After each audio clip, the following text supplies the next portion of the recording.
Вода, вода, вода, водичка.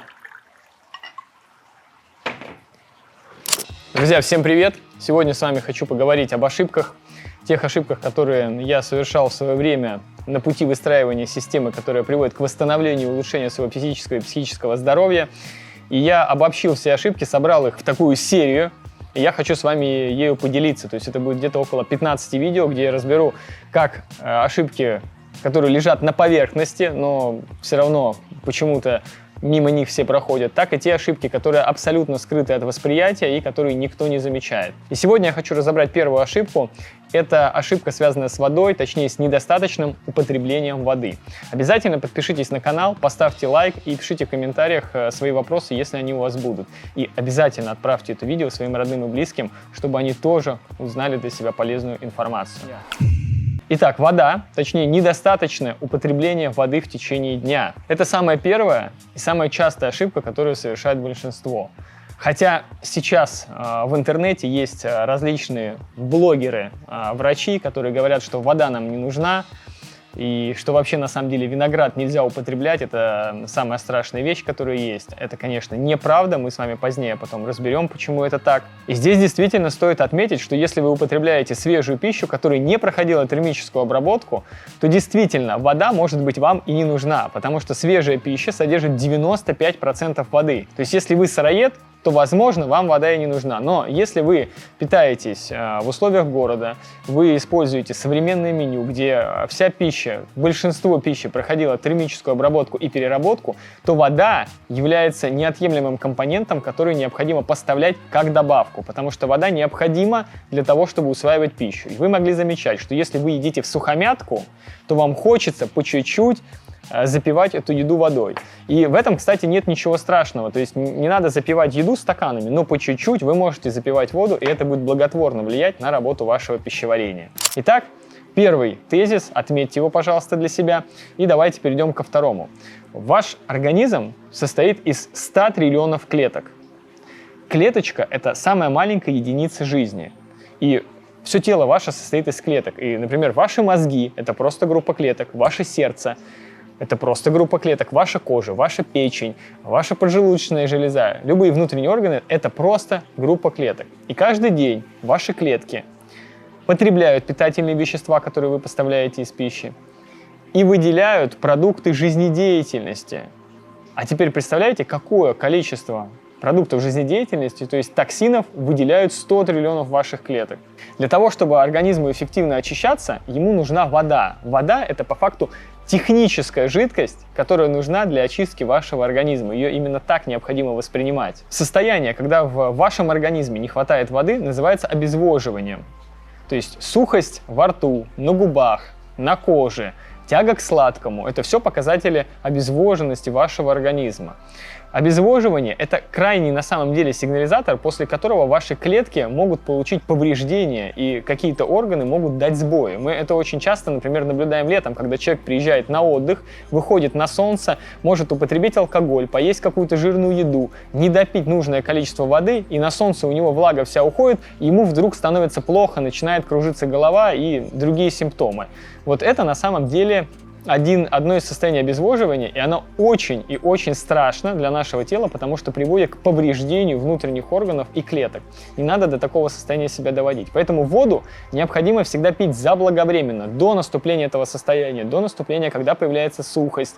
Особенно это касается тренировок, да, когда мы занимаемся спортом, чтобы вы пили воду заранее. Тяга к сладкому – это один из показателей обезвоженности. Очень часто мы путаем жажду и того, что мы хотим съесть сладкое. Поэтому, когда вы хотите съесть что-то сладкое, выпейте сначала стакан воды, и, возможно, вам не захочется уже и сладкого. Сколько необходимо пить воды? Для начала я рекомендую просто начать пить воду. По 200 мл наливаете себе в стакан и пьете там в течение дня несколько раз. Не надо себе ставить какие-то цели, выпить бутылку или еще что-то, потому что если вы не выпиваете, вы в итоге забрасываете дело и все.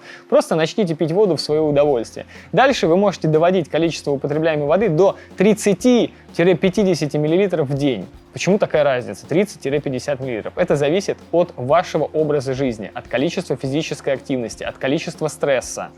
Да-да, вода необходима для того, чтобы справляться со стрессом, потому что стрессовые гормоны, чтобы их вывести из тела, тоже подвергаются воздействию воды. То есть если воды будет недостаточно, то все эти стрессовые гормоны остаются у вас в крови и будут на вас воздействовать.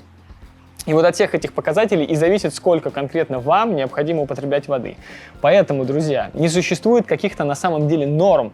Есть вещи, на которые мы с вами можем опираться. Но дальше работа каждого из вас, кто слушает меня, кто исследует свое тело, стать исследователями, стать наблюдателями для себя и понять, а какое идеальное количество для него. То есть понаблюдать и поучаствовать в эксперименте, начать пить больше воды, сделать 30 мл или сделать 50. В общем, экспериментировать и смотреть, как работает ваш организм, начать его чувствовать. Это очень и очень важно, потому что ни я, ни кто-то другой не скажет, как вам лучше в вашей жизни это делать. Какую воду пить?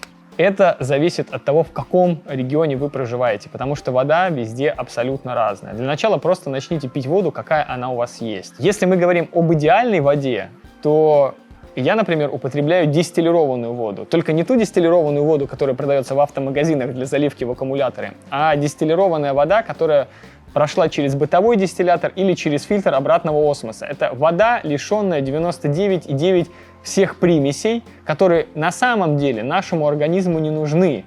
Эти минералы, которые содержатся в воде, они неусваиваемые. Мы минералы должны получать из свежей пищи, из овощей, фруктов, зелени и так далее. А те минералы, которые содержатся в воде, мы в основном их не усваиваем. И это вы, в принципе, видите, когда вы кипятите чайник, и на чайнике выпадает накипь. Вот та же самая накипь, это ионы кальция и ряд еще других минералов, которые скапливаются и могут просто приводить к образованию камней у вас в почках. Поэтому воду лучше очищать от всего того, что в ней содержится, и пить максимально чистую воду. И это, кстати же, подтверждает Николай Друзьяк, профессор, который исследовал людей, долгожителей на нашей планете. И он обнаружил одну общую закономерность, что те люди, которые на нашей планете имеют самый длительный период своей жизни, они концентрируются все в тех местах, где есть природная, горная, талая, ледниковая вода. А горная, ледниковая вода талая – это вода, которая максимально приближена к дистиллированной. Она практически дистиллированная. И это важно понимать. Я вам могу сказать, что вот это очень хорошо заметно на спорте. То есть если высокоинтенсивные тренировки, я, например, играю в баскетбол, если я во время баскетбола буду пить обычную воду бутилированную, у меня сразу падает энергия, прям нехорошо становится. А если я пью дистиллированную воду, у меня энергии наоборот становится больше. И это очень интересное свойство, понаблюдайте тоже за этим. Поэтому какую воду пить? В идеале дистиллированную, если нет, ту, которая у нас есть с вами в доступе. Сейчас существует огромное количество приборов для воды, то есть это насыщение водородом, изменение окислительно-восстановительного потенциала, изменение pH, шунгиты, минералы, кораллы и так далее, и так далее. Друзья, это все классно, вы это можете все дополнительно использовать, изучать, но для начала просто важно начать пить воду. Это самое простое и это самое эффективное. Принцип Парето. Когда 20% действий дает 80% результата. Вот просто употребление воды дает самый большой результат. Еще я сразу хочу отметить опасения, которые могут у вас возникать в голове, когда вы слышите, что надо, например, пить больше воды. А не вымоет ли вода у меня минералы из организма? Нет, друзья, вода никаким образом не может вымыть минералы из вашего организма. Это так не работает. Организм намного более сложная система, и такого не происходит. Еще один частый вопрос. А вот я начну чаще ходить в туалет, это же приведет к проблемам с почками. Нет, друзья, наоборот. Чем чаще мы употребляем воду, тем, соответственно, мы будем больше ходить в туалет, и тем чаще наш организм будет очищаться. И для почек это, наоборот, лучшее состояние, нежели чем когда почки накапливают большее количество токсинов и растворяют это в меньшем количестве воды. То есть, когда наш организм очищается более эффективно, более постоянно, это, наоборот, приводит к улучшению работы наших почек. И как раз-таки те люди, которые говорят о том, что у тебя проблемы с почками, да, ты там, например, часто ходишь в туалет, это те люди, у которых реально, скорее всего, есть эти проблемы. Еще одно опасение, которое я хочу проговорить, это про работу почек. Многие переживают, что если они начнут пить больше воды, то это повредит их почкам. Нет, друзья, все как раз-таки наоборот.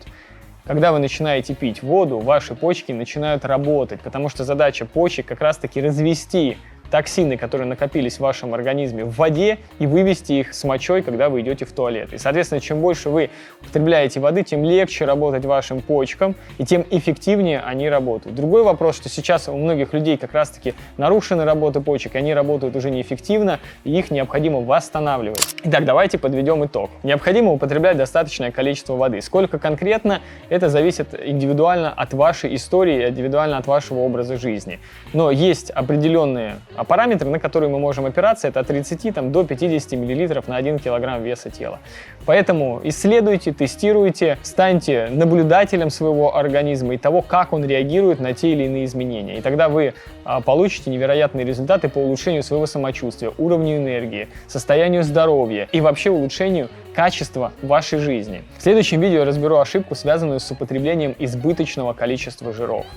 Это невероятно важная тема, которая в свое время очень серьезно помогла мне произвести кардинальные изменения в улучшении своего здоровья и качества жизни. Я обязательно поделюсь этой ошибкой с вами, потому что ее никто не замечает, и более того, о ней даже никто не знает, что она есть. На сегодня я желаю вам хорошего дня, отличного настроения. Позаботьтесь о себе, вы сможете достичь всего, чего вы захотите, если вы готовы для этого немножко потрудиться. Исследуйте и наблюдайте. С вами был Владимир Горохов. Пока-пока.